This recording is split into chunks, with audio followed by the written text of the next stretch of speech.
Questo informatore è rimasto anonimo ed ha rilasciato la sua esperienza su Reddit circa un mese fa.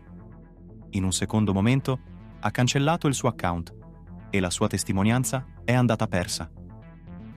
Tuttavia, alcuni ricercatori, come me, l'hanno conservata.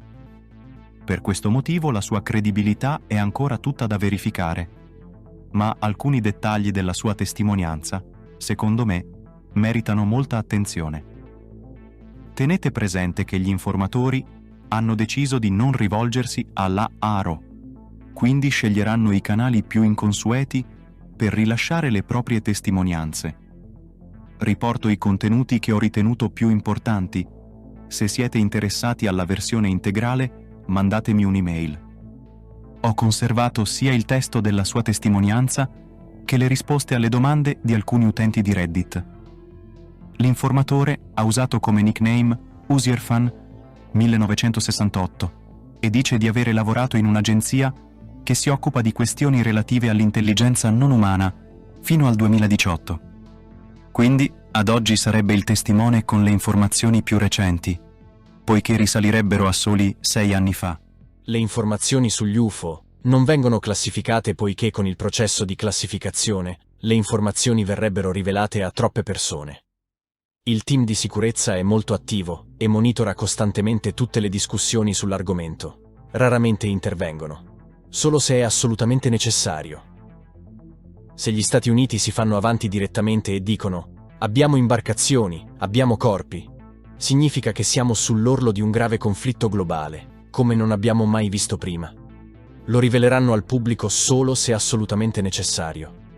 Il modo in cui le informazioni verranno fuori sarà attraverso persone come David Grush e ulteriori indagini da parte del Congresso. Gli ingegneri starebbero ancora cercando di determinare a cosa servono le differenti forme di UFO, poiché non sono ancora sicuri delle intenzioni delle identità non umane, se hanno buone o cattive intenzioni.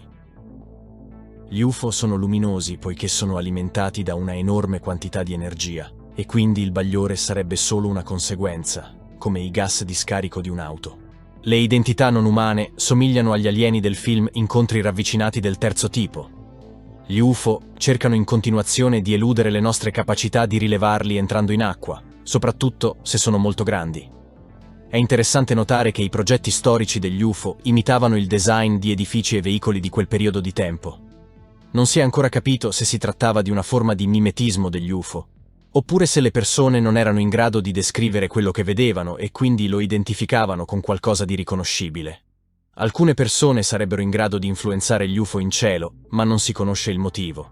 Gli incidenti sono molto rari e sono diminuiti nel tempo perché imparano ad evitare le cause.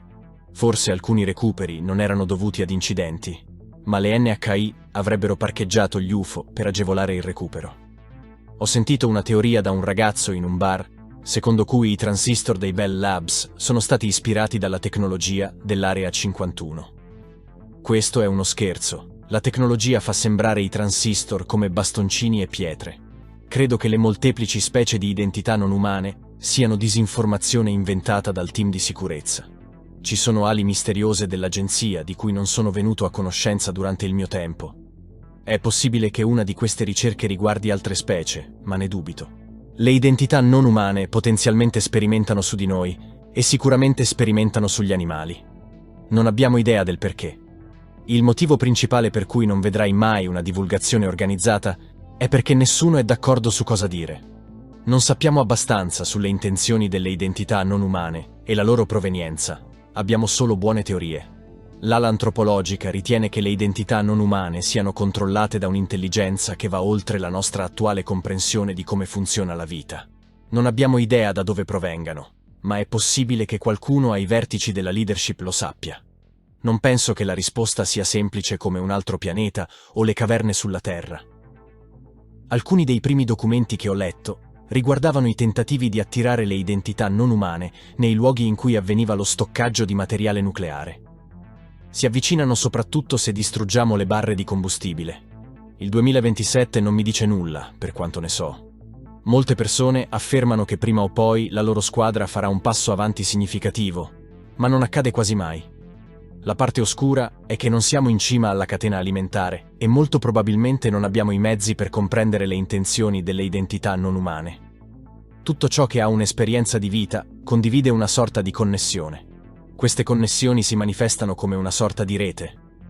Queste connessioni sono simili a quelle dei robot di Westworld.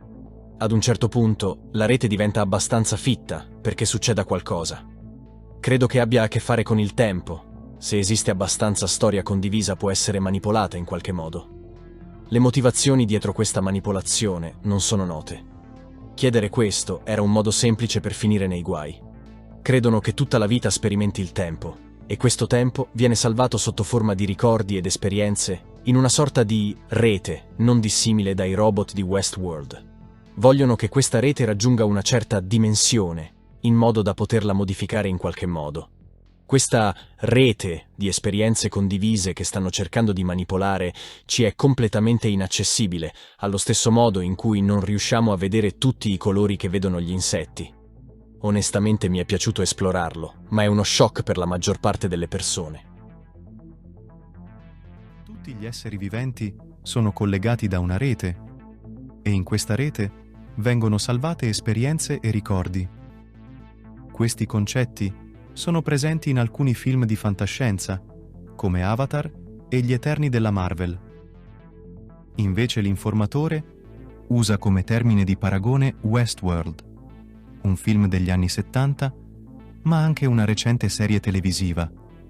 Quindi, la nostra realtà sarebbe simile a quella del film Westworld, un ambiente fittizio, dove androidi programmati interagiscono secondo una narrazione predefinita allo scopo di fare divertire i loro creatori. Stiamo vivendo vita dopo vita per raccogliere esperienze e ricordi, emozioni e sentimenti ad uso e consumo di una intelligenza ancora indefinibile.